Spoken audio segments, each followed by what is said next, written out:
Ini sesuai kata-kata Pak Jokowi, ini delik aduan absolut. Jadi tepat sekali untuk saya tidak dijadikan tersangka karena saya tidak terlapor. Namun ada memang dari beberapa laporan, saya lupa siapa, Lecumen atau Andi, di situ ada kata-kata TPUA dan kawan-kawan. Tapi nyata saya tidak terlapor. Karena oleh pelapor siapa? Andi. Saya nggak tahu lah siapa. Yang penting saya tidak terlapor daripada 4 atau 5 kelompok tersebut. Ya.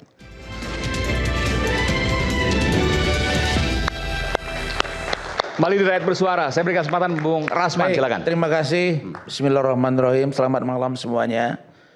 Sebelum saya menjawab, saya ingin mengucapkan selamat dulu kepada seluruh wartawan di seluruh Indonesia bahwa produk jurnalistik saat ini sudah tidak lagi bisa dipidana sesuai dengan putusan MK. Tepuk tangan dulu. Pidana dan perdata. Ya, dua-dua. Nah, ini yang dikhawatirkan para wartawan, aman sudah. Yang kedua, saya ingin menyampaikan titip salam dari Bang Irjen Pol Riki Sitohang, karena beliau sesungguhnya bersama saya juga menjadi kuasa hukum Bang Egy Sujana sebelum Bang Egy akhirnya memutus kuasa pasca tidak ditemukannya hal teknis untuk ketemu dengan Pak Jokowi. Irjen Pol Purnawirawan Bang udah tadi pikir masih aktif. Iya. Jadi beliau minta disampaikan bahwa bukan saja Adinda Rasman dengan Ibu Lidianti, tapi saya juga ikut. Ketika hal teknis tidak dapat disepakati, maka akhirnya kita tidak bersama dan Bang Egy terus dengan Ibu Lidianti. Ya. Baik, jadi begini, saya mohon maaf ini. 2025 bulan Agustus di tempat Bang Damai Hari Lubis, saya masih sampaikan bahwa ada problem di tingkat para mereka yang mempersoalkan ijazah Pak Jokowi dan ada dugaan diskriminasi dalam penanganan klien oleh kuasa hukum mereka. Maka saya sebut pada waktu itu ini tidak solid. Nah, sekarang kita lihat di sini, saya memahami perasaan Bang Damai. Kenapa? Bang Damai Hari Lubis ini, dia menyatakan ini, saya dengar juga ketika pertama kali keluar salah satu TV swasta, dia mengatakan bahwa Desember tahun lalu, dia sudah menyatakan bahwa dia tidak terlibat dalam kasus ini. Karena itu dia mengatakan untuk tidak jadikan tersangka, betul kan Bang? Ya. Tapi kok bisa jadi tersangka tuh kenapa sih Bang? Biar saya jelasin ya. Boleh nggak? Kenapa sih? Dugaannya apa waktu itu? Sedikit aja. Sedikit aja. Kenapa Anda? Maaf nggak bisa sedikit. Boleh nggak? Karena gini, silakan, tadi kan saya bilang saya nggak pernah terlapor, tapi saya jadi tersangka. Ya. Kenapa Abang keberatan Desember 2025? Terjeratnya apa sih? Saya keberatan. Pertama, ini sesuai kata-kata Pak Jokowi. Ini delik aduan absolut. Jadi tepat sekali untuk saya tidak dijadikan tersangka karena saya tidak terlapor. Namun ada memang dari beberapa laporan, saya lupa siapa, Lecumen atau Andi, di situ ada kata-kata TPUA dan kawan-kawan. Tapi nyata saya tidak terlapor. Karena oleh pelapor siapa? Andi. Saya nggak tahu lah siapa. Yang penting saya tidak terlapor daripada 4 atau 5 kelompok tersebut. Cuma ada memang TPU dan kawan-kawan. Tapi nyata saya nama nggak ada. Ya. Saya, apakah mereka pelapor nggak bisa temukan nama saya? Padahal video-video bukti itu situ dikenalkan oleh moderator. Saya nggak di bawah Kurnia nama saya. Bukan sombong ya. Dan mereka pengacara pasti tahu. Saya pernah penggugat Peradi. Pak Oto pasti kenal sama saya. Saya penggugat, saya dapat hukuman 6 bulan tidak boleh bersidang. Ya. Jadi dipastikan tahu. Gampang sekali, mudah sekali. Kok semuanya lengkap? Saya nggak ada nama saya. Kok tiba-tiba tersangka? Jeratannya ada? Pasalnya dulu, apa? Makanya saya itu kan pembelaan pertanyaannya kan itu.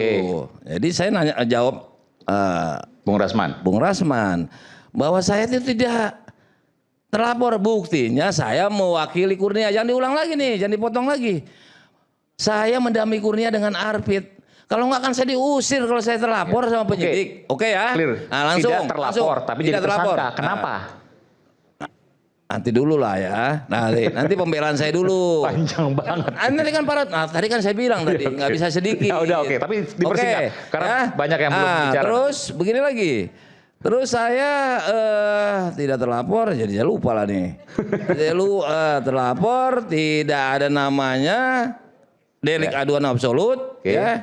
Terus saya ini pengacara, advokat. Saya tanya, yang tahu saya itu anggota sekretaris Dewan Kehormatan 3 periode, berarti 15 tahun.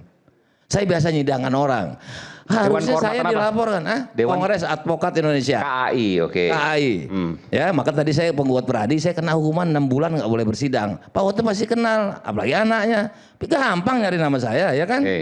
Apalagi buktinya juga ada di video itu. Saya nggak dilaporkan kepada Majelis Pers Kongres KWRI, Komite Wartawan Reformasi Indonesia. Yang ada saya dicap jempol melulu di grup maupun di Japri.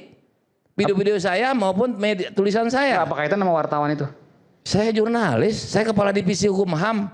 Ini Jurnalis, saya melantik nih. Jurnalis yang juga pengacara. Pengacara. Oke. Ya, tidak laporan ke pengacara. Dewan Kehormatan. Oke. Saya tidak laporan ke Majelis Pers. Jadi kalau bela kasus misalnya sekaligus diliput gitu kan? Mau terserah itu. Oh iya. Ya? Itu di luar pada unsur hukum. Itu enggak boleh Bang Damai. Pengacara ya pengacara, wartawan ya wartawan. Kalau di wartawan enggak boleh. Jadi gini. Tidak boleh, Pak. Nanti udah urusannya saya selesai. Ya, oke, kita nggak bicara itu deh. Itu bicara di next. Selanjutnya, ya kan? Ini matiin. Ya udah matiin dulu. Bukan Bang Egy kan? Bukan Bang Egy, bukan. Ini KWRI yang tadi. Oh, iya, karena saya malam ini harus ke sana. Oh, nelfon KWRI. Jangan-jangan karena Abang sebut-sebut KWRI itu. Oke. Enggak. Oke, silakan Bang. Ya, jadi dasar-dasar itulah saya keberatan jadi tersangka. Yang ada memang ada TPUA dan kawan-kawan. Tapi nyata ya, saya pertama bisa mendampingi Kurnia. Bahkan saya dapat surat kuasa dari 4 orang tersebut. Egy, Roy, Rismon ya. Nah nyatanya kok saya jadi tersangka. Waktu kedua saya udah nggak bisa mendampingi karena saya sudah pengembangan polisi. Bagi saya ini politis.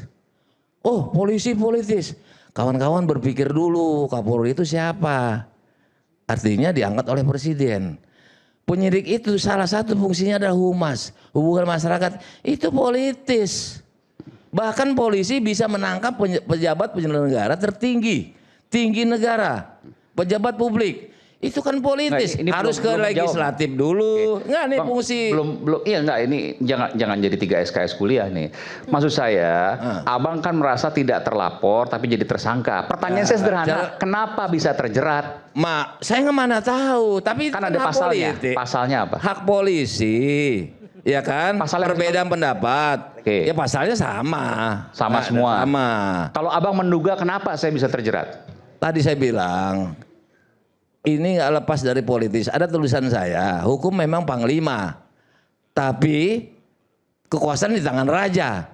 Baca makanya, kan gitu. Bukan untuk ini publik ya, umum ya. Jadi itu dia nggak lepas dari politisnya, tidak salah tadi itu. Humas. Saya paham. Bisa menangkap. Saya paham. Ya ada sisi politisnya. Pertanyaan saya. Maka saya berjuang. Oke, siapa yang dendam sama Abang? Siapa yang dendam sama Abang? Saya nggak bicara dendam. Kan itu kebijakan. Tidak terlapor jadi tersangka. Ya. Padahal secara hukum harusnya tidak. Tapi Abang tadi ini ada kaitan dengan kekuasaan. Wajar dong kalau saya tanya siapa yang. Tapi saya tidak menyalahkan ya. Iya. Okay. Justru yang memisahkan, tidak ada sama sekali fungsi polisi itu politis itu salah. Salah satu adalah tugas fungsinya adalah humas. Bisa nangkap pejabat penyelenggara negara, hubungannya ke legislatif. Bang, terlalu jauh Bang, nanti pemirsa bingung nanti. Penyidik itu memang politis, cuma alasan politis apa saya nggak tahu. Mungkin saya suruh diam, ternyata saya masih tetap. Nah itu yang saya tanya, mungkin saya suruh diam. Abang sebelum bicara apa? Begini loh, saya ini kan penulis, ya. Saya penulis. Tadi untuk dinyatakan TSK nggak bisa karena TPU dan kawan-kawan itu obscure libel. Artinya TPU dan kawan-kawan kelompok dengan kelompok atau kawan-kawan TPU dengan kawan-kawannya. Itulah namanya obscure, kabur, remang-remang.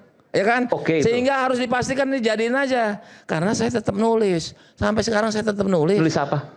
Nulis masalah hukum dan lain-lain. Ada kaitan ke ijazah Pada saat misalnya? itu tetap ada. Oke, Makanya ini harus ini mungkin nih maksudnya. secara Oke. politis harus dibungkam. Oke. Jadiin TSK.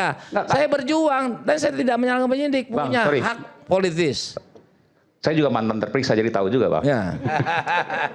Karena waktu Abang dijadikan tersangka, Abang sempat diperiksa nggak?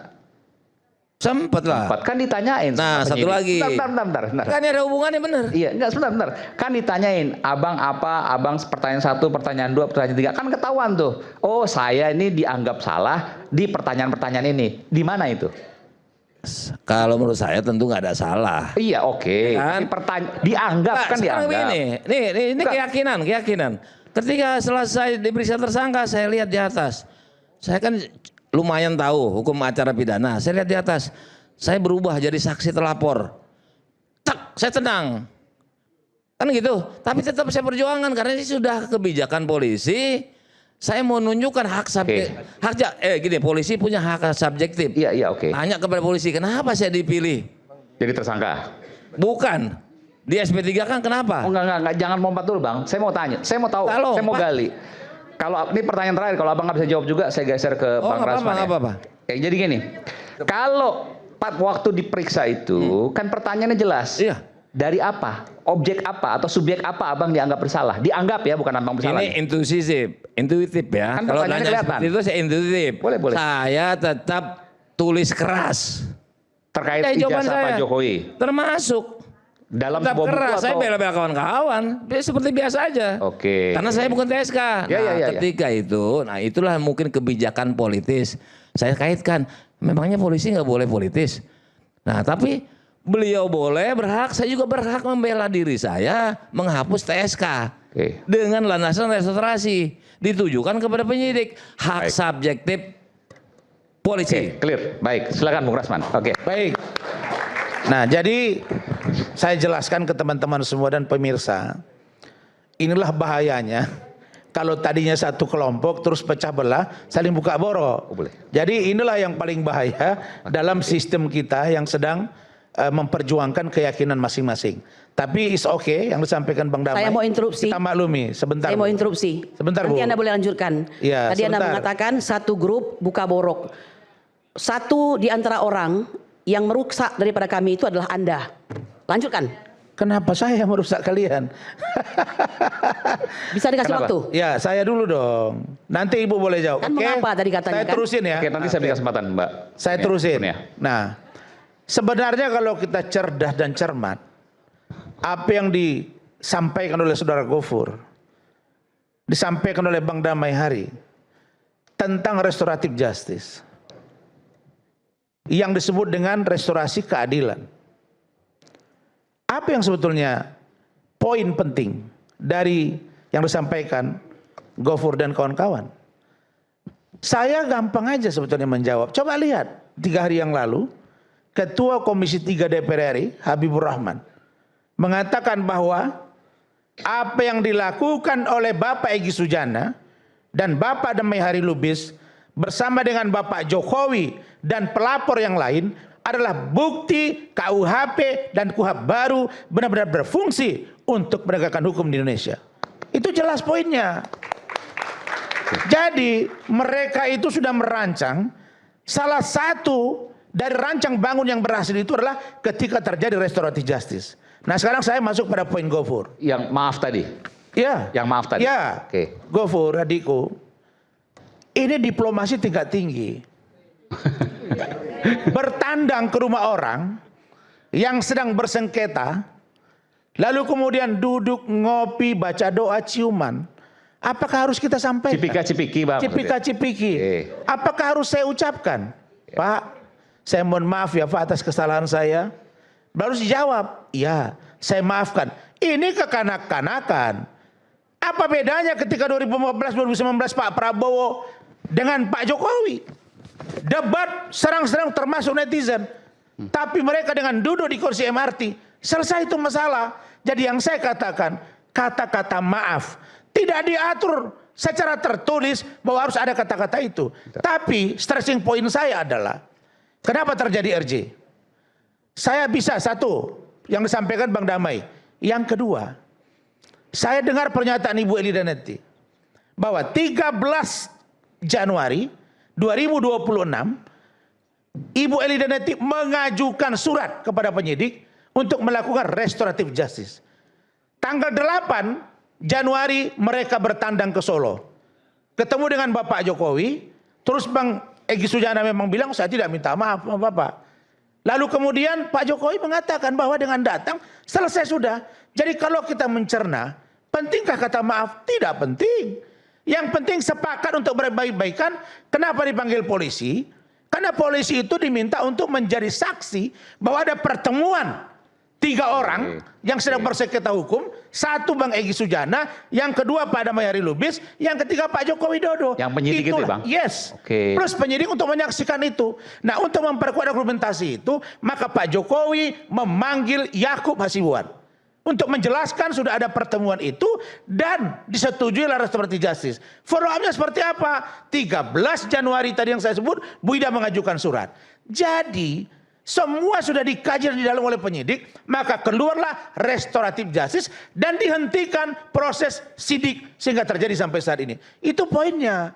Jadi jangan kita membuat rakyat menjadi bingung, seolah-olah kata maaf itu terlalu penting. Tidak ada. Tidak ada kata maaf yang diatur secara tertulis, barulah dinyatakan restoratif justice. Kalau kita berpikir ke sana, maka tidak akan pernah terjadi lagi nanti perdamaian orang. Harus diucapkan itu, kan orang ada malu-malu kucing juga. Tuh, baru kemudian berikutnya. Tentang Bang Egy. Dipersoalkan dengan Pak Damai. Mau mereka terima duit 100 miliar. Mereka ini ada naik mobil dipersoalkan. Bang Egy itu sedang berobat. Dia masih bisa berjalan. Tetapi pada saat yang bersamaan dia takut ketinggalan pesawat. Dia pakai kursi roda. Dan di Malaysia saya dapat info. Ini bukan mobil dia, ini mobil ponakannya. Saya studi S2, S3 di Malaysia. Bisa. Yang saya mau katakan adalah bahwa apa yang terjadi hari ini harus menjadi koreksi bagi Roy Suryo CS. Tadi saya baru debat dengan Risman, salah satu TV swasta. Saya katakan penting bagi 6 orang lagi. Bu Kurnia. Ya, klaster 1 Bu Kurnia, Pak Rizal Fadila, Rustam Effendi. Klaster 2, RRT. Saya hanya mau katakan bahwa kalian harus mencermati bagaimana kalian ke depan. Kalau memang tidak mau restoratif justice, maju ke persidangan. Jangan selalu menyalahkan polisi. Bang Aiman, saya tidak minta digurui oleh orang tersebut. Tidak usah menggurui. Kok menggurui? Siapa tidak usah menggurui. Saya nggak ada yang tersangka itu kami. Loh, ya. Saya tidak usah mengatakan soal ke depan bagaimana. Kami sudah mempunyai tim kuasa sendiri. Bu, saya kan boleh menganalisa dong. Saya mau mengatakan kepada Anda ya. Jokowi berhasil mengakuisisi 2 orang. Pejuang TPWA. Saya mau tanya Ibu. Pejuang TPWA. Ibu bilang ke saya Anda tadi. di sini sebagai apa? Saya yang merusak. Kuasa hukum kah? Saya ketua umum kami Jokowi. Tidak perlu. Kenapa tidak perlu? Ini urusan TPWA. Siapa yang bilang? Siapa yang bisa melarang saya? Ini TPWA. Siapa yang melarang? Kalian berhasil menghancurkan perjuangan kami. Ini rakyat bersuara. TV yang tampil untuk edukasi rakyat Indonesia. Sekedarnya saja. Sudah ya. Berlebihan ya. Jadi saya mau katakan begini. Saya mau mengatakan Anda dicabut saya kuasa mau katakan, oleh abang kami BES ya, dicabut. Kalau karena Anda punya kepentingan. Anda diam dulu. BES itu balada Egy Sujana. BES Okay. apa BAS? Anda barangkali BAS. Makanya, saya bilang BES, Bang Egy Sujana. Balada Egy Sujana. Ya. Gentle lah kalian. Jangan bilang gentle. Kau yang harus gentle ya. Saya katakan, Anda menghendaki kuasa dari Egy Sujana. Karena Anda mempunyai kepentingan, paham? Hanya 2 minggu lalu cabut. Saya mau mengatakan saya tersinggung sebagai PWA. Anda memasukkan orang Irjen Pol, ya, Ricky Sitohang, orang yang sinis kepada TPWA. Mengapa Anda masukkan? Jadi semua orang salah. Jangan ada orangnya di sini, jangan Bu. Jangan begini ada, ada orangnya di sini. Saya mau bilang begini ya. Saya mau bilang Bu, saya punya tanggung jawab moral juga ketika bangsa dan negara ini kita lihat diganggu oleh segelintir orang. Siapa yang mengganggu? Ya. Siapa yang mengganggu? Masa ditanya lagi ke saya? Saya akan tanya kepada Anda. Karena itu bisa menjadi kami yang mengganggu. Menurut saya bahagian dari itu termasuk Ibu dan kawan-kawan. Jangan bilang kami mengganggu ya. Iya dong. Siapa bilang kami mengganggu? Yang mengganggu itu model Anda. Yang menggunakan kesempatan dalam hal ini. Gimana sih? Saya bilang Anda mengganggu karena Anda mengambil kesempatan. Di mana saya ambil kesempatan? Oh banyak sekali. Saya bisa sampaikan apapun yang bisa saya ketahui ya. Kasih saya ngomong dulu. Tadi Adinda Gofur bilang saya dengarin. Ini kan pertanyaannya soal adakah harus permintaan maaf atau tidak? Ya, saya katakan tidak ada aturan hukum yang mewajibkan harus ada kata maaf. Oke, Bang silakan. Aiman saya balas ya. Oke. Terima kasih Kanda ya. Nggak usah panjang, dibaca aja pasal berapa. Enggak, ayat sebentar. berapa. Sebentar, Bang. Sebentar. Abang orang hukum. Bukan. Tandaku juga Supaya orang singkat, hukum. Saya juga baca orang. aja pasalnya berapa. Sebentar, Ayat apa. sebentar. Harus maaf. Iya. Kalau nggak ada, ya. Pemirsa lebih tahu. Oke, ya nggak apa. Bukan perlu Berikan kesempatan, Bang. retorika. Oke, silakan Bang Sang Aji. Baca aja. Harus Berikan kesempatan. maaf, ada maaf-maafan. Sebentar, Atau dari Bang. sepihak. Baca aja, nggak usah sebentar, langsung aja. Loh, Supaya nggak buang waktu. Gimana saya mau menjelaskan abang ngomong terus dari tadi. Jelasin, orang suruh baca, jelasin. Sekarang gini. Apa yang disampaikan oleh Kanda Rasman, ini mohon maaf ya, ini forum edukasi hukum kepada publik. Ya. Bang Rasman menyamakan perdamaian Pak Jokowi dengan Pak Prabowo, mohon maaf, itu perkaranya perkara politik. Saya Sebentar tidak dulu katakan Pak. sama. Sebentar. Itu hanya aduh. perbandingan diplomasi tingkat tinggi itu loh. Iya betul. Artinya ketika kita masuk ke ranah hukum pidana, ini kita masuk ke ranah hukum pidana, Ya, Mas ya, Aiman. oke. Ranah hukum pidana salah satu ranah hukum publik yang keras sifatnya, makanya asasnya ultimum remedium. Kenapa? Karena hukumannya berat, memenjarakan orang, mencabutnya, bahkan orang bisa dihukum mati. Hukum sebagai jalan terakhir. Yes. Oke, Tetapi ultimum karena remedium. ini ditempuh, maka penyelesaian pun juga harus by law. Yang disampaikan oleh Kanda Rasman tadi, mohon maaf, berarti Kanda Rasman belum baca aturan mainnya. Oke, di Ya, mana? oke. Oke. Kalau dasarnya adalah KUHP yang baru, maka restoratif justice itu diatur dari mulai pasal 79, 80, 81, 82, 83, 84, 85, 86, 87, 88. Kalau mau dibaca. Iya. Silakan. Ya. Di dalam pasal 79 KUHP yang baru itu, syarat restoratif justice adalah adanya pemaafan dari korban. Pemaafan itu kan berarti namanya aja pemaaf. KUHP yang baru. KUHP yang baru. Oke. Sekarang aku masuk kepada Perpol nomor 8. Oke, ini kan pakai Perpol nomor 8. Ya, betul. Pakai aturan yang lama, belum Yes, baru. good. Aturan Makanya yang- apa yang disampaikan oleh Ketua Komisi 3 DPR itu juga tidak tepat. Oke, sebentar. Karena restoratif justice ini Jadi bukan kalau tidak menggunakan tepat KUHP. Komisi 3 DPR, mereka Sebentar yang buat dulu, undang-undang Pak. udah ngaco kita ini, Sebentar. Dinda. Loh, ini undang-undangnya ngomong Bukan. kok. Alasan pemaaf itu yang menurut saya Sebentar, tidak Pak. tepat Anda tafsirkan. Ya sebentar gitu loh. dulu, abang jangan Nggak, potong sebentar, dulu. sebentar. Aduh, Nggak, abang potong boleh terus. nggak? Ini biar Gimana saya- saya mau bentar, menjelaskan Kalau secara keliru saya harus umum? luruskan. Enggak gini, karena gini. Sebentar. Enggak, ini harus ada harus SP3 fair juga. ini, sebentar, Mas Nggak, Aiman. sebentar, saya mau tanya. Di KUHP yang baru boleh bacain nggak bahwa ada syarat bahwa permintaan maaf? Itu yang perlu Pasal kita apa? dengar. Pemaafan. Ya, Ya, gimana, kalau Pak? pemaafan kalau Pak Jokowi sudah 79, maafin gimana? Ya, Silakan baca. saya- Nggak, supaya jelas ini. Oke, ya, Mana saya sih? buka ya. Oke. Bentar, kalau mau buka. Kalau memang belum ada nanti saya Ya. break dulu. Tidak ada itu kata-kata itu langsung. Minta Abang maaf. baca dulu. Abang kalau nggak baca gimana? Kan Isu sudah hangat paham kadang tadi. bikin penat, apalagi kalau tidak bisa mencerna dengan cermat. Jangan lupa secangkir kopi yang hangat dan nikmat untuk menemani kebersamaan dalam program Mayat Bersuara bersama saya Aiman Wicaksono. Kita kembali setelah jeda.